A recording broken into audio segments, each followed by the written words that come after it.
In the long and turbulent history of the Roman Empire, few names provoke as much fascination, horror, and disbelief as that of Gaius Julius Caesar Augustus Germanicus, better known to history as Caligula. His reign, which lasted a brief but unforgettable 4 years, from AD 37 to AD 41, remains one of the most infamous in all of ancient history. To many, Caligula embodies the image of the mad emperor, unpredictable, extravagant, cruel, and utterly divorced from the reality of his subjects. Yet his story, like all those of Rome's rulers, is not so simple as the sensational tales suggest. Before the madness and the cruelty came a young man adored by the people, the darling of the Roman legions, and the hope of a new golden age after the long reign of Tiberius. Part 1 of Caligula's story begins not with his reign, but with the world into which he was born, a world shaped by power struggles, dynastic politics, and the shadow of one of Rome's greatest leaders, Augustus. Caligula was born on August 31st, AD 12, in the Roman military camp at Antium, the third son of Germanicus Julius Caesar and Agrippina the Elder. His father, Germanicus, was one of the most beloved generals in Roman history, celebrated for his military campaigns in Germania and his noble character. His mother, Agrippina, was the granddaughter of Augustus and the daughter of Marcus Vipsanius Agrippa, one of Augustus's most trusted generals. From the moment of his birth, Caligula was steeped in the prestige of Rome's most powerful family, the Julio-Claudian dynasty. His childhood nickname, Caligula, meaning little boot, came from the miniature soldier's sandals he wore while accompanying his father on campaigns. The legions adored the boy, dressing him in tiny versions of their own armor and cheering him on as a sort of mascot for the army. This early connection with the military would later play a significant role in his rise to power. Caligula's early years, however, were marked by tragedy and political intrigue. His father Germanicus was seen as the natural heir to Emperor Tiberius, but in AD 10, during a tour of the eastern provinces, Germanicus died suddenly in Antioch under suspicious circumstances. Many, including Agrippina, believed that he had been poisoned on the orders of Tiberius, or by the governor of Syria, Gnaeus Calpurnius Piso, acting on the emperor's behalf. Germanicus's death plunged his family into a dangerous political climate. Agrippina, fiercely protective of her children and determined to see them secure their rightful place in the imperial succession, clashed openly with Tiberius and his powerful Praetorian prefect Sejanus. The years that followed were a dark period for Caligula and his siblings. Tiberius's reign grew increasingly repressive, and Sejanus's influence cast a long shadow over the imperial court. One by one, members of Caligula's family fell victim to political purges. His mother and 2 of his brothers were exiled and eventually died under harsh conditions. Caligula himself, however, was spared, not out of mercy, but because Tiberius seems to have viewed him as harmless.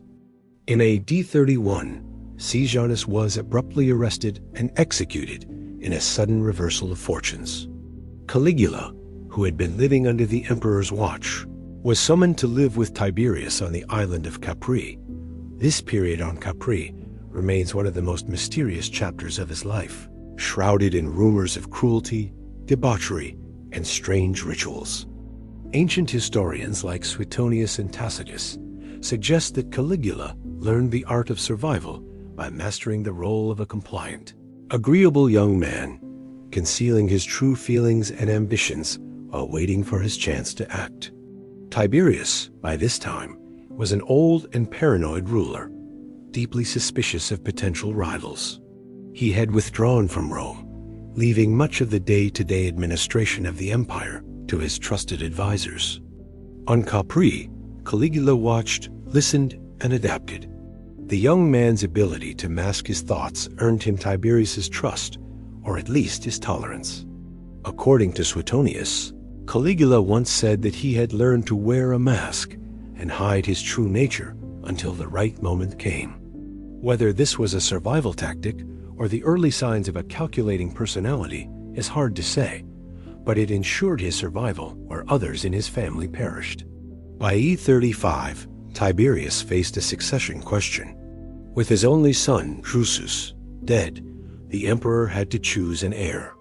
He named both Caligula and his grandson, Tiberius Gemellus, as joint heirs, though Caligula, as the son of Germanicus, had the advantage of public popularity. When Tiberius died in a D37 under suspicious circumstances, some ancient sources suggest Caligula may have hastened his death. The Senate and the people overwhelmingly supported Caligula as emperor. At the age of 24, he ascended to the throne, hailed as the beloved son of Germanicus and the hope of Rome's future. The early months of Caligula's reign were everything the Roman people had hoped for. He granted amnesty to political prisoners, recalled exiles, abolished unfair taxes, and staged lavish public games in honor of his father and Augustus. His generosity and charm won him the adoration of the masses. Ancient sources describe the atmosphere in Rome as euphoric, with crowds cheering their young, charismatic emperor.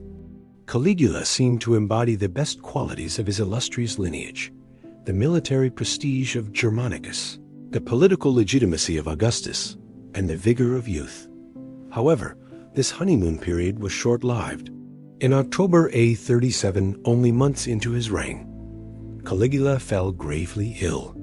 The nature of his illness is still debated.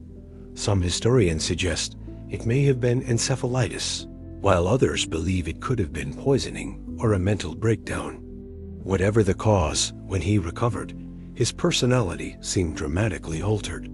Ancient accounts portray a man who emerged from illness with a new and disturbing approach to power, increasingly autocratic, erratic, and obsessed with his own divinity.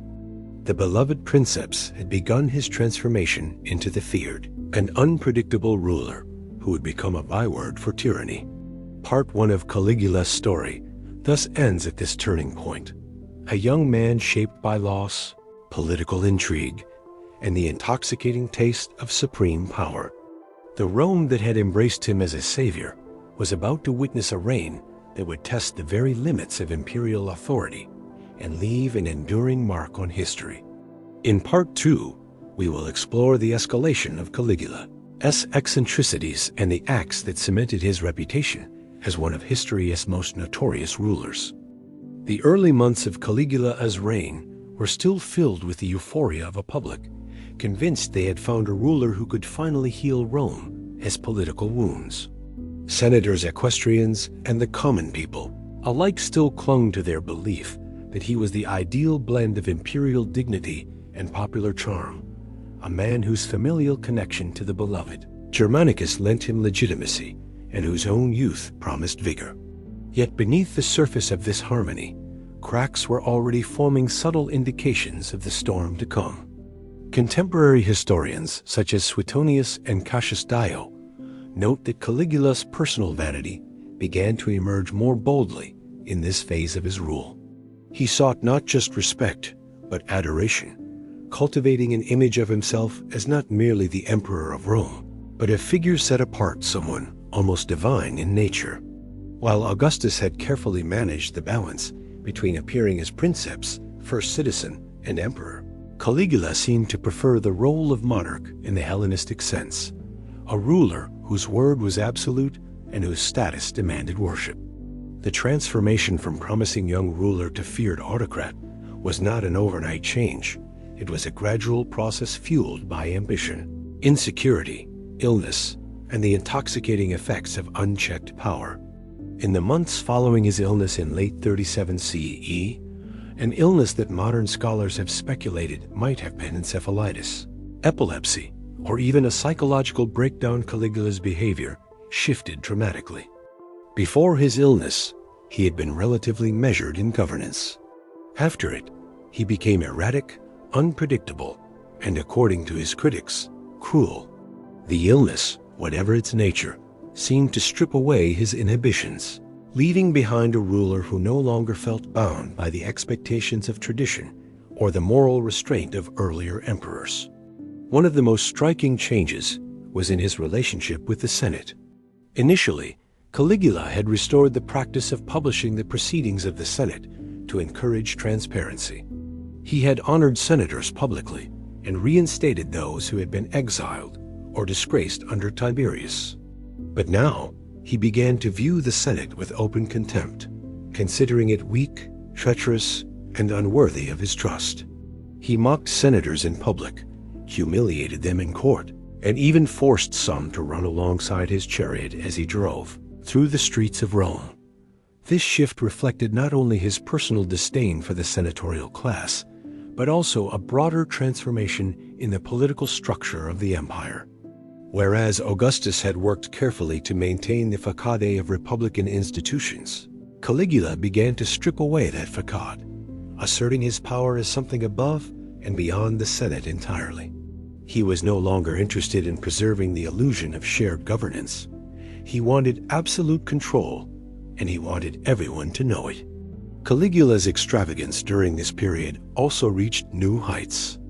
He commissioned lavish games, spectacles, and public entertainments on an unprecedented scale, not merely as acts of generosity, but as demonstrations of his own magnificence. These events drained the treasury at an alarming rate. Ancient sources tell of festivals that lasted for days, chariot races with enormous cash prizes, gladiatorial contests featuring exotic animals imported at great expense, and theatrical performances in which Caligula himself sometimes appeared in costume. These entertainments, while popular with the masses, also had a darker undertone. They were intended to keep the public distracted from the political changes occurring behind the scenes. Caligula understood that bread and circuses could maintain loyalty, at least for a time, even as he dismantled the institutional safeguards that had restrained earlier emperors. It was during this phase that Caligula began to experiment more openly with the idea of his own divinity. Rome had a long tradition of deifying emperors after their death, but Caligula appeared determined to be worshipped while still alive. He encouraged the establishment of temples in his honor, with priests dedicated to serving his cult. Statues of himself were erected in various parts of the empire, and he even ordered that his image be placed in the Temple of Jerusalem, a move that nearly sparked a massive revolt among the Jews. Caligula's insistence on divine honors was not just a matter of vanity. It was a deliberate political strategy to place himself beyond criticism.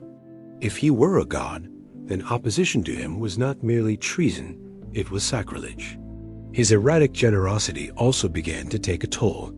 In his first months as emperor, Caligula had distributed vast sums of money to the public, soldiers, and even foreign dignitaries. These acts had been wildly popular, but by the second year of his reign, the imperial treasury was nearly depleted. Faced with financial strain, Caligula turned to aggressive taxation and even outright confiscation of wealth. Wealthy citizens found themselves accused of crimes often fabricated, only to have their estates seized by the emperor. In some cases, Caligula invited wealthy men to banquets and then, at the height of the evening, had them executed on trumped-up charges so that he could inherit their fortunes. The fear this generated among the elite was profound, and the Senate's already fragile relationship with the emperor deteriorated further. Caligula's military ambitions during this time also revealed his growing detachment from reality. In one of his most infamous episodes, he led a military expedition to the northern coast of Gaul, ostensibly to prepare for an invasion of Britain.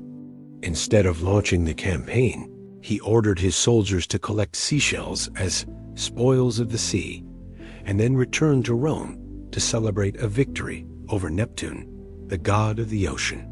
This bizarre act has been interpreted in various ways. Some historians see it as a deliberate mockery of the military establishment, others as evidence of mental instability. Whatever the motive, it further damaged his reputation among Rome's legions and commanders, who had expected genuine conquest, not theatrical absurdity. As his behavior grew more unpredictable, the circle of people he trusted became smaller. Caligula increasingly relied on a select group of favorites, including freedmen and personal guards, while sidelining traditional advisors. These favorites were often rewarded with immense wealth and influence, fueling resentment among the established elite. At the same time, Caligula's paranoia intensified. He saw conspiracies everywhere, and his response was swift and brutal. Executions became common, and accusations of treason could be leveled for the slightest perceived offense. Even members of his own family were not safe. His cousin and former ally, Tiberius Gemellus, was executed on suspicion of plotting against him. His grandmother, Antonia Minor, one of the most respected women in Rome, either took her own life or was driven to suicide after clashing with him. Yet despite his growing unpopularity among the elite, Caligula remained a master of public spectacle. He staged elaborate religious ceremonies, often casting himself in the role of the god being honored. He appeared in public dressed as Hercules, Mercury, Venus, and even Apollo, blurring the lines between theater, religion, and politics. These performances, though scandalous to Rome's traditionalists, captivated parts of the population, particularly in the eastern provinces, where ruler cults were more culturally accepted. Caligula understood that image was as powerful as policy, and he wielded both to maintain his dominance. By the end of this phase of his reign, Caligula's rule had transformed from the hopeful promise of a young prince into the oppressive reality of a tyrant. His reign was now characterized by extravagance, paranoia, and a relentless pursuit of personal glory. The Senate had been reduced to little more than a decorative institution. The treasury was drained, the military's confidence in him was shaken, and fear pervaded the upper classes of Roman society. But the common people, dazzled by the games and largesse, still clung to the hope that their eccentric emperor might yet restore stability. Little did they know, the most shocking episodes of Caligula's reign were still to come. Acts of cruelty and madness that would cement his place in history as one of Rome's most infamous rulers. As the third year of Caligula's reign unfolded, the emperor's descent into the depths of erratic and often incomprehensible behavior became a defining feature of his rule, casting a long shadow over the optimism that had accompanied his early days as princeps. The empire watched in both disbelief and fear as the young man who had once seemed a beacon of hope now embraced a path of extravagance, cruelty, and theatricality that blurred the lines between governance and grotesque performance. By now, the Senate was fully aware that their earlier hopes of guiding or tempering Caligula's impulses were futile. He was no longer interested in even the pretense of working with the traditional institutions of Roman power. Instead, Caligula saw himself as a living embodiment of Rome's divine destiny, and he behaved accordingly, though divine in his eyes meant not so much the moral example of a wise god, but the unchallengeable authority and indulgence of a god-king who could reshape reality at will. One of the more notorious developments of this period was his open demand to be worshipped as a living deity. While previous emperors had been deified after death, and some had allowed a degree of cult worship in the provinces, Caligula insisted that temples, statues, and altars be dedicated to him while he was still alive. He even went so far as to have his own statue placed in the Temple of Jerusalem, an act that provoked deep outrage among the Jewish population and nearly triggered a large-scale rebellion in Judea. Only the careful diplomacy of his governor, Publius Petronius, and the intercession of Herod Agrippa, the first, prevented bloodshed at that moment, but the resentment this act caused lingered. Meanwhile, within the city of Rome, Caligula's obsession with public spectacles reached new heights. The games in chariot races became ever more lavish, not merely as entertainment for the masses, but as a means for the emperor to demonstrate the boundlessness of his power and wealth. He ordered entire days of gladiatorial combat, not just in the Colosseum, but in hastily constructed arenas, sometimes even flooding them for mock naval battles. His demands for exotic animals and rare fighters drove up costs astronomically, and the treasury, already strained from his earlier spending sprees, began to feel the pressure. To refill it, Caligula imposed heavy new taxes on nearly every aspect of daily life, from legal proceedings to food markets, and even revived old, unpopular levies. This fueled resentment among merchants, landowners, and common citizens alike, but opposition was dangerous, for Caligula's response to dissent was increasingly swift and brutal.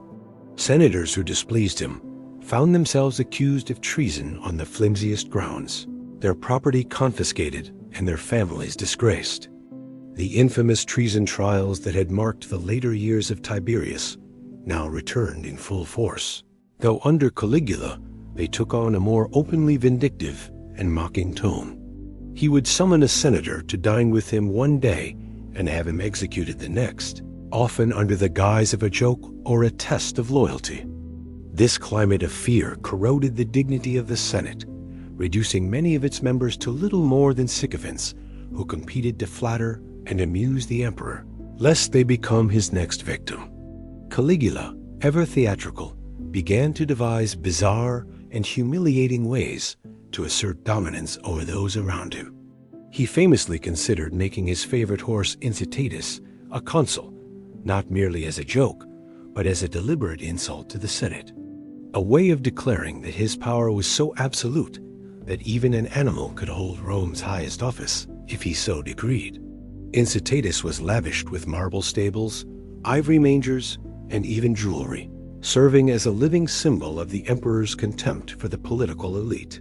Yet these acts, while absurd, also carried a darker undertone, for they demonstrated Caligula's understanding that power was not merely about issuing orders. It was about shaping the very perception of reality, making the ridiculous seem possible and the impossible inevitable.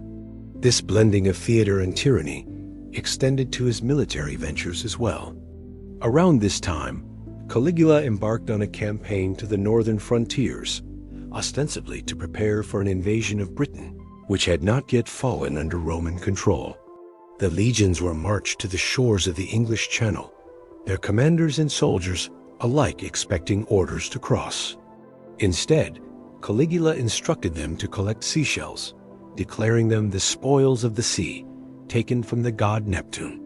Whether this was meant as a practical joke, a symbolic ritual, or simply the product of a disordered mind remains unclear, but it further eroded his credibility among Rome's military officers. The soldiers complied. What else could they do? But many returned to Rome deeply disillusioned.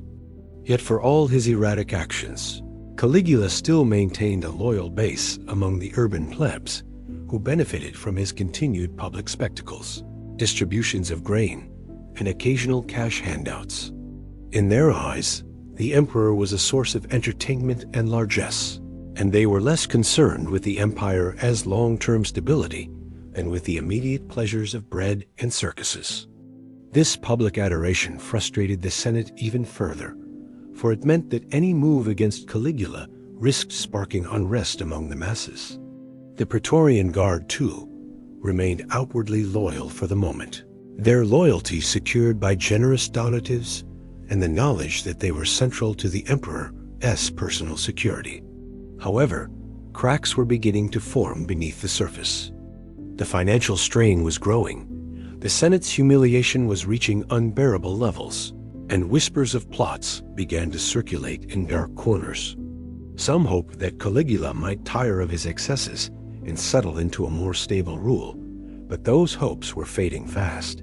Each new decree, each strange spectacle, each act of cruelty seemed to signal that the emperor was accelerating toward some inevitable and catastrophic climax. Yet, in Caligula's own mind, this was not madness, but destiny. He was Rome, and Rome was him. To challenge him was to challenge the order of the universe itself, or so he believed. As part 3 of his story draws to a close, the empire stands in a state of tension. A ruler who believes himself divine, a senate humiliated into submission, a people entertained but restless, and a military whose respect is wearing thin. The question is no longer whether Caligula will provoke a crisis, but when and how that crisis will erupt, and who will be left standing when it does. By the time Caligula's reign entered its later years, The young emperor's initial charisma and ambitious public works had been entirely overshadowed by an escalating spiral of cruelty, paranoia, and bizarre excesses. The Senate, the Praetorian Guard, and even members of his own household lived in a constant state of fear, for Caligula's moods were unpredictable, and his wrath could fall upon anyone without warning. Ancient historians, chiefly Suetonius, Cassius Dio, and Tacitus, described this period as a time when Rome's governance became almost theater, with the emperor as a dangerous playwright staging a macabre performance. His behavior reached new extremes: executions without trial, strange religious ceremonies, and grand spectacles that drained the treasury. What is striking about this phase is how Caligula's cruelty often mingled with theatricality. His punishments were as much public statements as they were acts of vengeance. He seemed intent on showing that the emperor was not merely a political leader, but a godlike force who could bend life and death to his will. Caligula's increasingly erratic rule was perhaps best symbolized by his treatment of the Senate. At first, he had courted senatorial approval, reversing some of Tiberius's harsher policies. But now, he went out of his way to humiliate senators publicly. He mocked their speeches, ordered them to run beside his chariot, and even forced some of them to perform humiliating tasks during feasts. On one occasion, he is said to have ordered a group of senators to spend the night outside his palace, standing guard like common soldiers, purely for his amusement. These acts stripped the Senate of dignity and reinforced his personal dominance over Rome's traditional political class. It was a dangerous game, for the Senate still held symbolic importance, and its members, though cowed, quietly began to consider that Rome might be better off without Caligula. The emperor's personal life grew equally scandalous. Stories circulated that he had taken his sisters, Drusilla, Julia Livilla, and Agrippina the Younger, as lovers. Whether these accounts were exaggerated by hostile historians or grounded in truth is still debated, but they fed into the image of an emperor without moral restraint. Drusilla, his favorite sister, was granted honors never before bestowed upon a Roman woman. When she died suddenly in 38 CE, Caligula's grief was so intense that he declared a national period of mourning, forbade laughter or public celebrations, and ordered her deified as Panthea. This was unprecedented, for deification was usually reserved for deceased emperors, not women. His grief, however, did not soften his temper. If anything, it seemed to deepen his instability. Caligula's approach to religion took a particularly disturbing turn. He began to portray himself openly as a living god. He ordered temples to dedicate statues to him, dressed as various deities, including Jupiter, Apollo, and even Venus, and demanded that sacrifices be made in his honor. In the provinces, governors were instructed to erect temples to the divine Caligula. The most notorious episode in this regard was his attempt to install a statue of himself in the Temple of Jerusalem, one of the holiest sites in the Jewish world. This nearly provoked a massive revolt. Only the intervention of his close friend and political ally, Herod Agrippa, prevented the crisis from exploding. Caligula reluctantly backed down, but the episode left a lasting scar in Roman-Jewish relations. The emperor's extravagance also spiraled beyond reason. He ordered the construction of enormous pleasure barges on Lake Nemi, outfitted with marble floors, gold decorations, and even temples on board. These floating palaces required immense resources to build and maintain, all funded by Rome's treasury. His spending on games and spectacles was equally immense. He staged gladiatorial combats, chariot races, and theatrical performances with no expense spared. Some historians suggest that he deliberately bankrupted the state to force the wealthy elite to loan him money or face confiscation of their estates. He auctioned off the property of gladiators, sold positions in government, and even raided the temple treasuries. Rome, once the symbol of disciplined governance, now looked like the personal playground of an unrestrained ruler. But perhaps the most infamous stories of Caligula's reign center on his cruelty and sadistic sense of humor. He reportedly ordered the execution of prisoners simply for entertainment, invited guests to lavish feasts, and then had them killed without warning, and delighted in turning moments of hope into despair.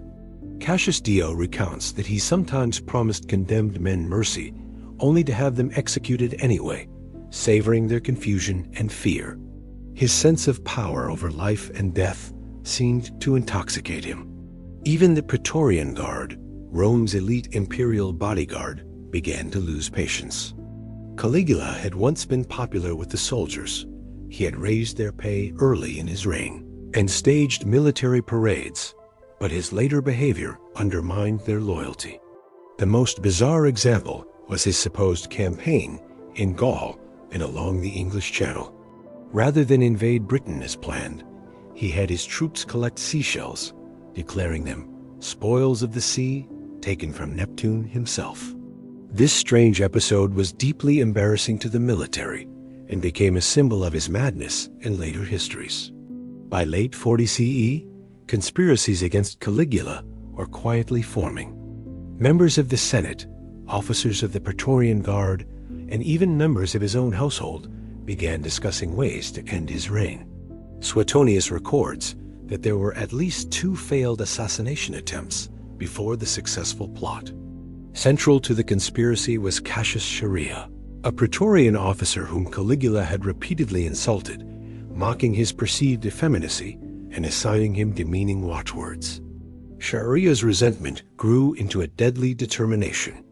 Meanwhile, Caligula's paranoia increased. He executed close advisors, banished nobles, and surrounded himself with sycophants who encouraged his delusions of divinity. In public, he remained flamboyant, staging ever more elaborate spectacles. But behind the scenes, he seemed aware that enemies were closing in. Yet, in his arrogance, he believed no one would dare strike him. This was his fatal mistake. The end came swiftly in January 41 CE. After attending the Palatine Games, Caligula was walking through a passageway beneath the palace when Chaerea and a group of conspirators ambushed him. According to the sources, Chaerea struck the first blow, followed by several others. Caligula fell, reportedly crying out for mercy, but none was given. His body was riddled with wounds. In the chaos that followed, his wife Caesonia and their young daughter were also killed. The conspirators hoped to restore the Senate's authority, but the Praetorian Guard quickly proclaimed Claudius, Caligula's uncle, as the new emperor. Caligula's death was met with a mix of relief and fear. Many Romans rejoiced at the end of his tyranny, yet others feared the instability that might follow. His reign had lasted less than 4 years, but it left an enduring mark on Rome's memory. To later historians, Caligula became the embodiment of the corrupting influence of absolute power, a man who began with promise but descended into a nightmare of cruelty, extravagance, and self-deification. His story serves as a cautionary tale that the structures of a great empire can be undermined not only by foreign enemies, but also by the unchecked whims of those at its head. Yet, for all the horror of his reign, Caligula remains a figure of fascination. His life raises enduring questions about the nature of power, the thin line between eccentricity and madness, and the responsibility of those who hold supreme authority. Was he truly insane, as many sources claim, or was his behavior a deliberate form of political theater designed to terrify and control? Historians continue to debate these questions, but one fact is clear. His reign changed the perception of the Roman emperorship forever. After Caligula, Rome would never again look at its rulers in quite the same way. In the end, the arc of Caligula's life, from a promising young prince adored by the people to a feared and hated tyrant, stands as one of the most dramatic transformations in history. His downfall was inevitable, a product of his own hubris and the dangerous political environment of imperial Rome. And though his reign was short, the legend of Caligula, the mad emperor who declared war on the sea, demanded worship as a god, and ruled with terrifying caprice, would echo through the centuries as both a dark warning and a grimly captivating chapter in the story of Rome.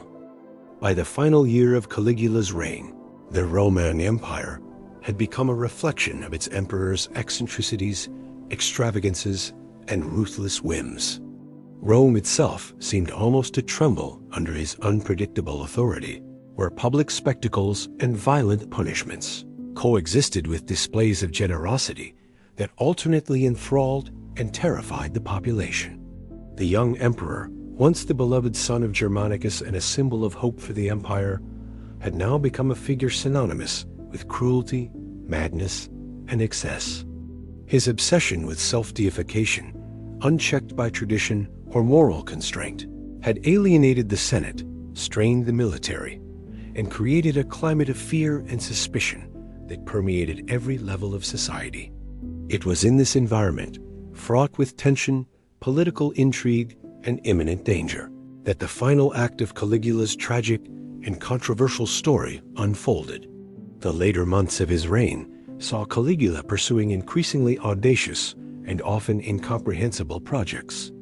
He lavished attention on monumental construction and architectural projects that were designed less for practical governance than for spectacle and self-glorification. His enormous pleasure barges on Lake Nemi, with marble floors, gold decorations, and on-board temples, remained a testament to his boundless taste for luxury and theatricality.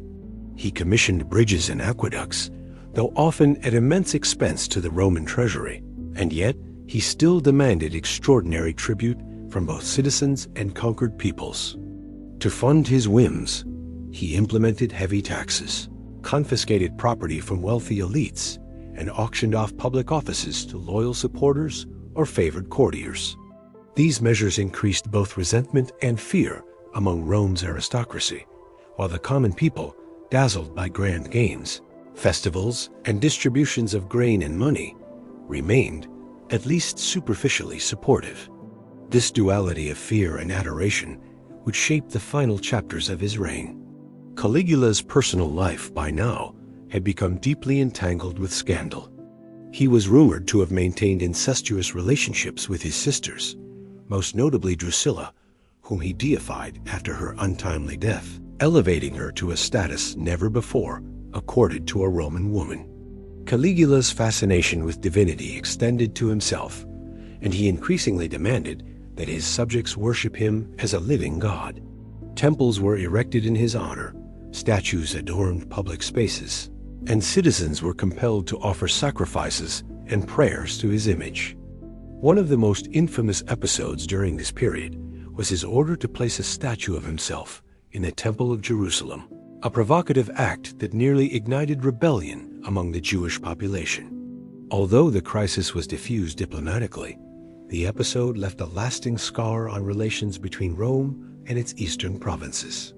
The emperor's cruelty, already legendary, intensified in these final months. He executed senators and nobles on trivial or fabricated charges, often for mere amusement, and engaged in acts of extreme psychological cruelty designed to intimidate and control. Reports from ancient historians describe elaborate and horrifying spectacles in which condemned men were tortured or executed for entertainment during public games. Caligula reportedly delighted in humiliating the Senate, forcing members to act as servants or participate in degrading ceremonies, all to reinforce the perception of his absolute power. These actions eroded what little remaining trust and respect existed between the emperor and the political elite, creating a volatile environment in which conspiracy became inevitable. The Praetorian Guard, Rome's elite imperial protectors, remained outwardly loyal, but cracks were appearing in their allegiance. While many guards enjoyed the lavish donatives and special privileges granted by the emperor, Caligula's unpredictable behavior, frequent insults, and acts of violence created resentment among the ranks. Officers, including the tribune Cassius Chaerea, who had been repeatedly mocked and demeaned, began to contemplate drastic measures. The climate of fear, coupled with an emperor increasingly detached from reality, set the stage for the events that would end Caligula's reign. In January 41 CE, the culmination of years of tension arrived. After attending the Palatine Games, Caligula walked through a passageway beneath the palace, a location that would become infamous in history. Cassius Sharia and a group of conspirators ambushed him, striking him with daggers in a coordinated attack. Ancient sources report that Caligula cried out for mercy, but none was given, and his body was left riddled with wounds. The assassination did not stop with the emperor. His wife, Caesonia, and their young daughter were also killed to prevent any claims to the throne, demonstrating the ruthless calculus of political survival in Rome. The conspirators had hoped to restore a sense of Senate authority and curtail the excesses of imperial power. But the power vacuum created by Caligula's death allowed the Praetorian Guard to step in decisively. Within hours, they proclaimed Claudius, Caligula's uncle, as emperor. Claudius, previously considered a politically insignificant figure, now assumed control of the Roman Empire, illustrating how quickly the tides of fortune could change in imperial Rome. Caligula's death was met with a complex mixture of reactions. Among the general populace, some rejoiced, relieved that the terror of his reign was over, while others mourned a ruler who had at least provided spectacle, generosity, and a fleeting sense of excitement in public life. The Senate, temporarily freed from his capricious dominance, cautiously tested its regained influence, but the swift elevation of Claudius reminded them that the ultimate authority remained in the hands of the emperor. Historians have long debated the precise motives of Caligula's conspirators. While some viewed their actions as an attempt to save Rome from tyranny, others suggest that personal revenge, ambition, and resentment played equally important roles. What is clear is that Caligula's assassination marked a turning point in the Julio-Claudian dynasty, illustrating both the dangers of unchecked power and the fragile balance between the emperor, the Senate, and the military. Despite the brevity of his reign, less than 4 years, Caligula left an indelible mark on the historical imagination. His name became synonymous with tyranny, madness, and excess, a cultural shorthand for the corrupting influence of absolute authority. Ancient historians, including Suetonius and Cassius Dio, painted him as a ruler whose intelligence and charisma were overshadowed by cruelty, sexual perversion, and unpredictable behavior. Modern scholars have debated the reliability of these accounts, acknowledging that political bias and the desire to vilify a controversial figure likely exaggerated some stories. Nonetheless, even with careful historical analysis, Caligula emerges as a figure whose reign challenged traditional assumptions about leadership, morality, and the limits of power. Caligula's legacy also serves as a cautionary tale regarding the vulnerabilities inherent in Rome's political structure. The concentration of authority in a single individual, combined with weak institutional checks, allowed personal whims to dictate the course of an empire. The assassination of Caligula, while brutal and morally ambiguous, underscores the desperate measures necessary to restore balance in a system where formal governance had been effectively subverted by one man's excesses.